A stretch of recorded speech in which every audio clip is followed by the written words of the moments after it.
Augusttown, Chapter 17. From certain points in Beverly Hills, a man can stand under the shade of a sweet almond tree or sit on a piece of limestone that juts out from the earth like a warped tooth, and observe the island that spreads itself out like an apron around him. His vantage point might even be comparable to ours up here in the sky. There are 3 elevations for him to observe. The highest is, of course, where he is, Beverly Hills itself. You would be forgiven for thinking at first that this affluent hilltop suburb of the West Indies had borrowed its name from that other famously affluent city in California. But this is not the case. The first developer that went in, dynamiting the limestone and laying down the foundations for grand houses on the hillside, had simply named the place after his wife. Still, the houses of Beverly Hills, Jamaica are just as impressive as those of Beverly Hills, California.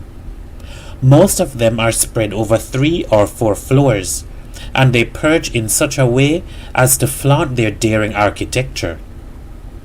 These are not the kinds of houses to tuck themselves away in the landscape, or to hide behind a sprawl of bamboo, as they might in other parts of Jamaica, such as Irish Town. The fences surrounding the mansions of Beverly Hills are therefore tall and topped with electric wire. There are often guardhouses at the front and pools round the back. Perhaps there is too much effort in all of this, too much aspiration, but the houses seem rather pleased with themselves and look down with contempt on all that lies below. Right below Beverly Hills, there on the flats, is yet another suburb, this one going by the name Mona.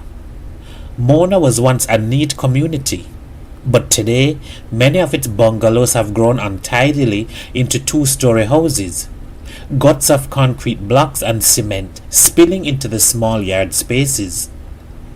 The fences surrounding these units, however, remain low enough for neighbors to be able to talk to each other in the evenings while watering their garden or washing their car. The streets of Mona are named after flowers: Daisy Avenue, Plumbago Path, Carnation Way, and so on. One exception is Mona Road itself. You can come to it from the foot of Beverly Hills, turning onto Monroe Road, which becomes Wellington Drive, which delivers you onto Mona Road, a long thoroughfare that runs straight and sure all the way through Mona and then beyond.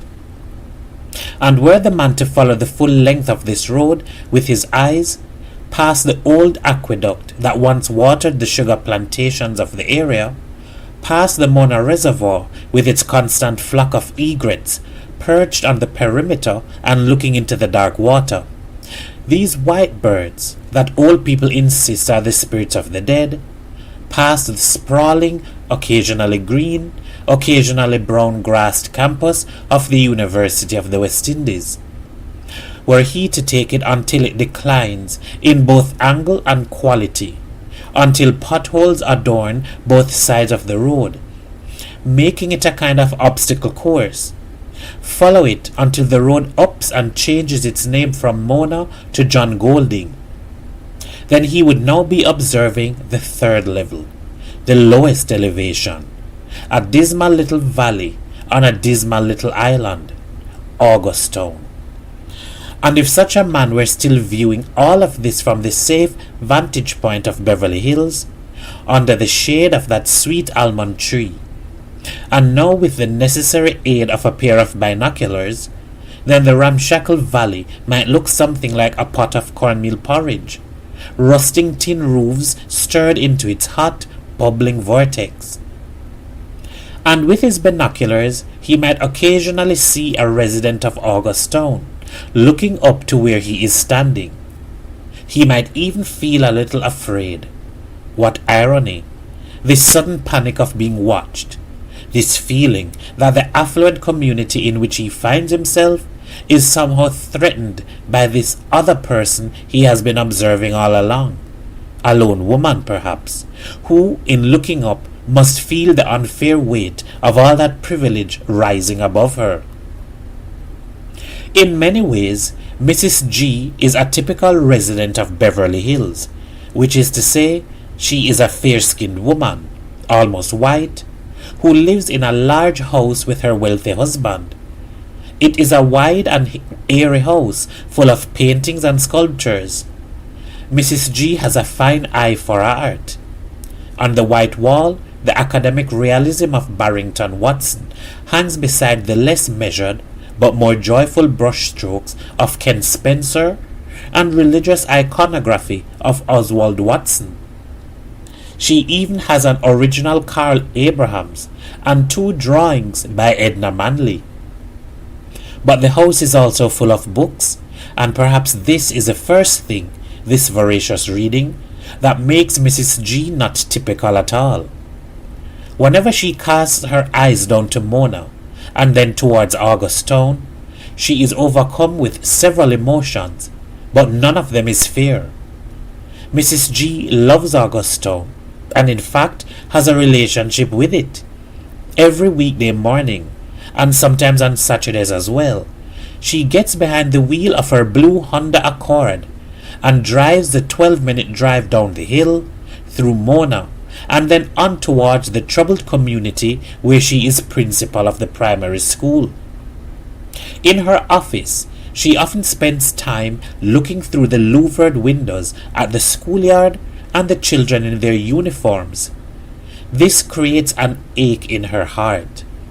The principalship is not a job she had wanted, and now that she has it, it is not a job that she likes.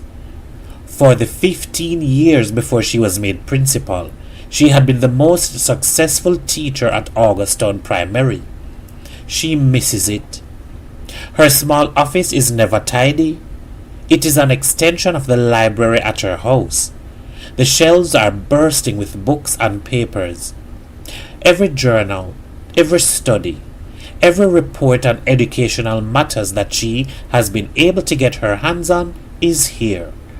There is no art on the walls here, just her certificates. A first degree in literature, a master's degree in early childhood education, and another master's degree in social work. The teachers who come to her office resent this a little, but none more so than Miss Sterling, the vice principal, who was passed over for the top job. Everyone knows that Miss Sterling is undereducated and incompetent, but it does not matter. She is, after all, a serious church woman. Miss Sterling it is who spends many evenings taking random buses throughout Kingston giving sermons. Because of the sternness of her character and the quality of righteousness that emanates from her, the other teachers have meekly accepted her de facto leadership and have joined her in resenting the almost white woman who has now become their principal. They do not know that Mrs. G would give anything to trade places with them. The job of vice principal had come up more than once and had been presented to Mrs. G as a sort of gift, as something she would have been pleased about. But she had turned these opportunities down. She wasn't in this profession for prestige or money. Teaching was her calling, and she didn't want to leave it for the drudgery of administration. But when the long-serving principal finally came to retire, she pressed heavily on Mrs. G to take over. "I really don't know what to do," Mrs. G had said to her husband one evening. Mr. Garrick, a carpet of grey hair, spread over the wide girth of his belly, and his belly folded over the rim of his silk boxer shorts, observed his wife's quivering lips and was touched again by how vulnerable she could be. He understood the simple thing that she wanted from him. She needed his understanding, almost his permission to turn down this new offer. Mr. Garrick felt cruel that he could not give this to her.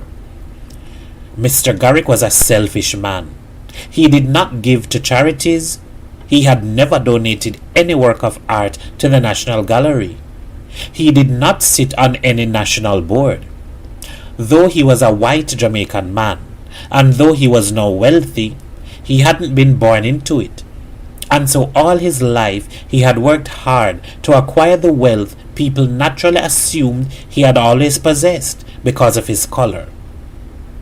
Relentlessly ambitious, he had often felt ashamed of his wife's position, a mere teacher, and at a primary school to boot, and in a ghetto, as if to add insult to his deep and abiding sense of injury. He would have preferred if she were just a housewife, and had even suggested it, but with catastrophic results that ended up with him sleeping in the spare room for 2 nights. Principal, however, that had a much better ring to it. Apply to the damn thing, Claudia. Tell me one good reason why you wouldn't. All those books you're reading day in and day out, all those conferences you have been going to, you can finally put it to all some good use. Oh, Timothy, for God's sake, I put it to use every day in my classes. Every day. You know what I mean, Claudia. I'm talking about policy here. Policies are how things change. Take it from me. If you're in charge of policy, you can make a lot of difference than you would in just one classroom. Mrs. G bit her lip and turned away. Timothy Garrick softened a little and reached for her hand. Think about it, Claudia. You could do something great. So Mrs. G had applied for the job, hoping that she would not get it, but knowing that she would. Her husband's promise has turned out to be untrue, for in the 5 years that she has been doing this job, she has not got around to doing anything great. There are too many everyday things that get in the way of greatness. Canteen staff and groundsmen, and ancillary workers to supervise, reports to send off to the Ministry of Education, inspections around the school to conduct, water bills and light bills and phone bills to pay, interviews to conduct, replacement teachers to hire. She has tried to formulate new policies, but the staff ignore them.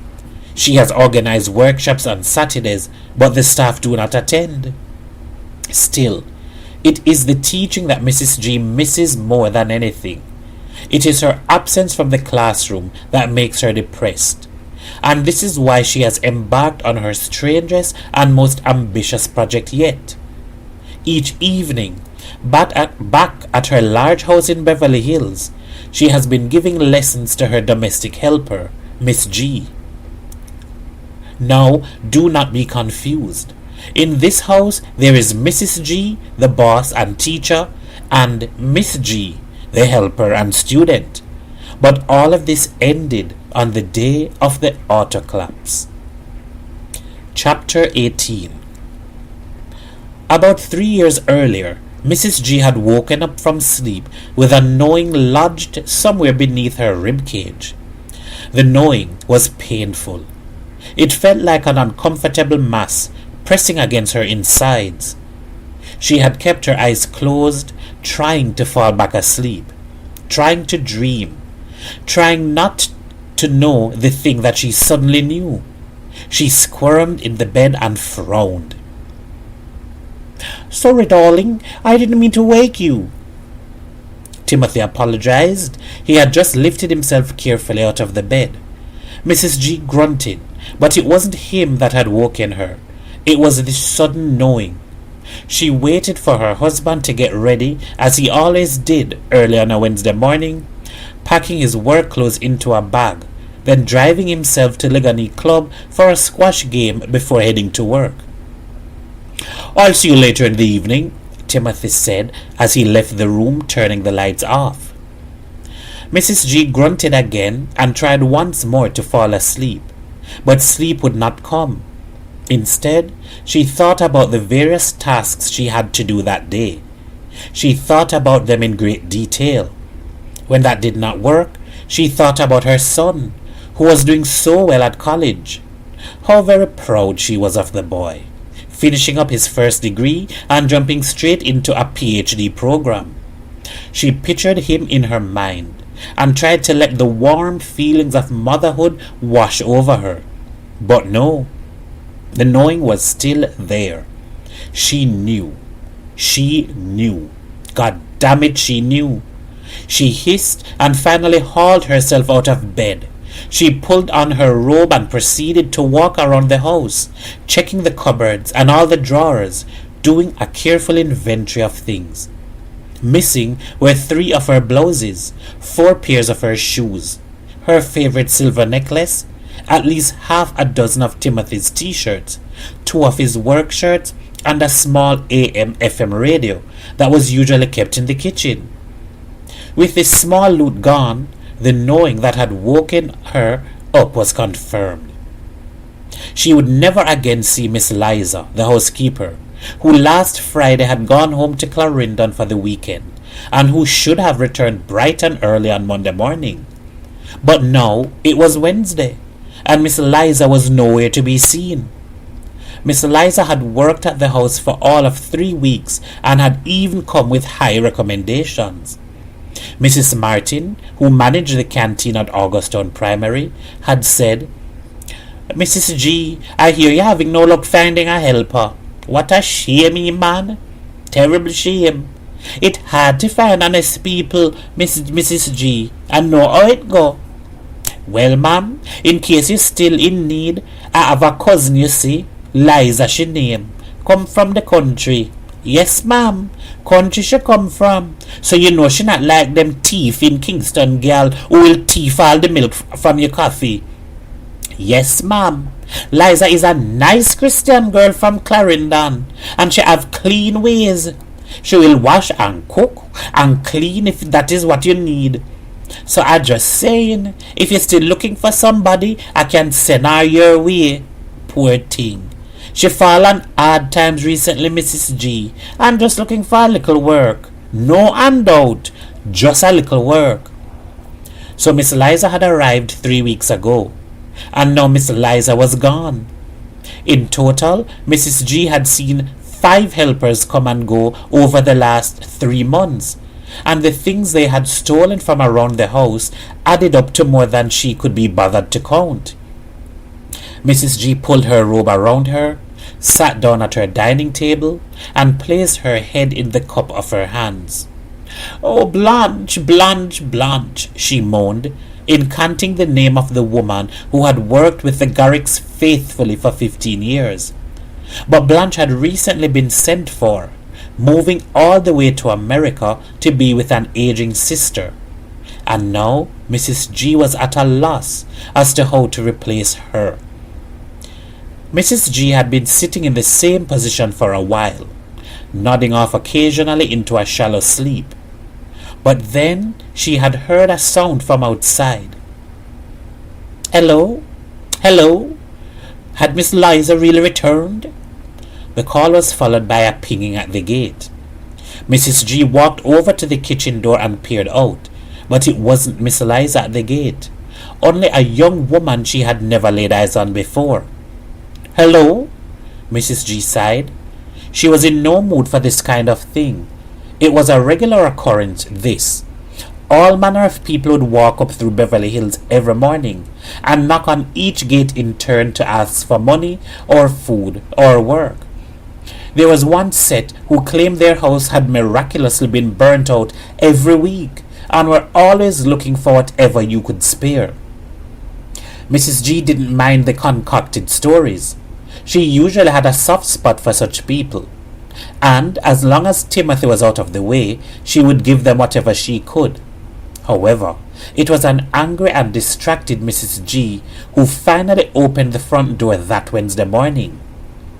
"Good morning," Mrs. G called out, an unusual sharpness to her voice. The young woman at the other side of the gate just stood there, her mouth opening and closing, but without making another sound, as if she were suddenly ashamed and unable to bring herself to ask for whatever handout she had come for. "Can I help you?" Mrs. G snapped.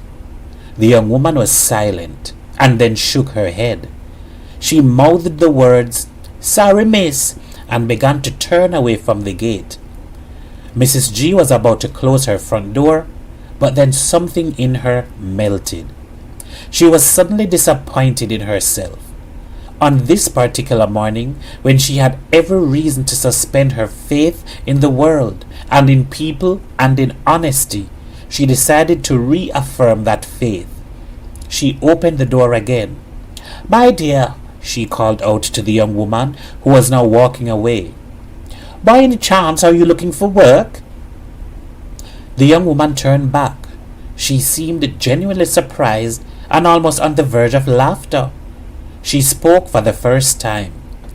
"Yes, ma'am, I'm looking for work." "Well, come in then," said Mrs. G. The principal forced herself to ignore a nagging voice inside her.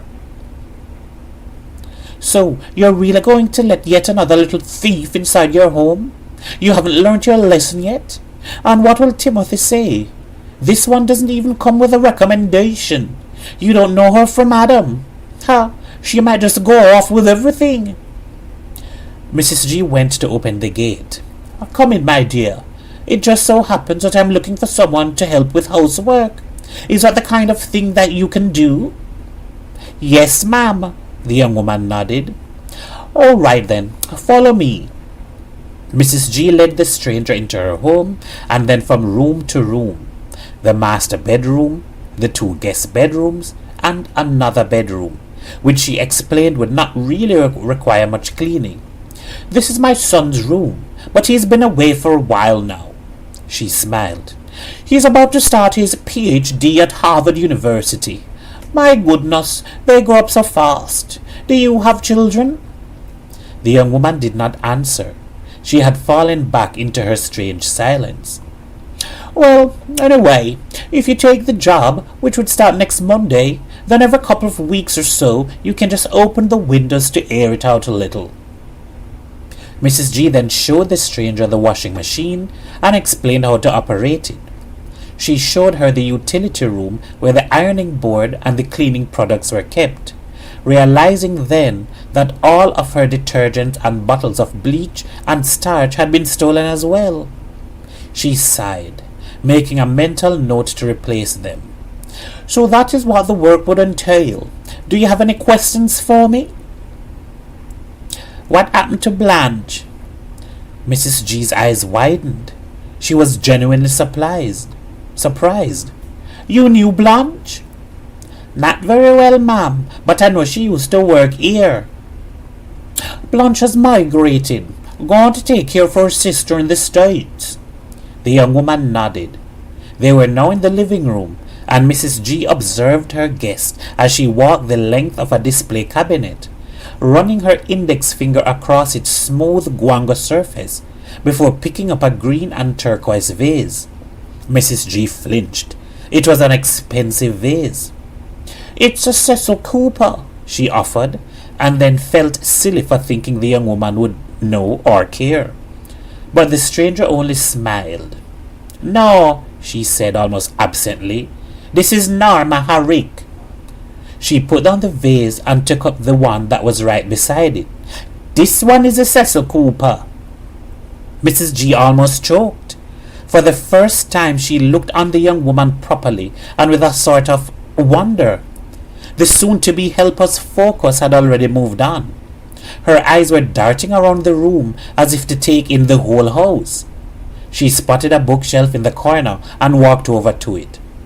Once again, she ran an index finger across its length and seemed to linger a little on each title.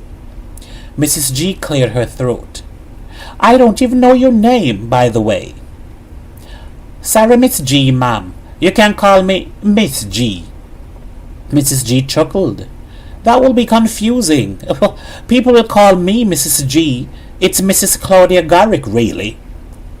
Miss G turned back to the principal and observed her as carefully as she had been observing the art and the books on the shelves. Mrs. G felt strange, as if she was the one now being assessed. She stood up straighter.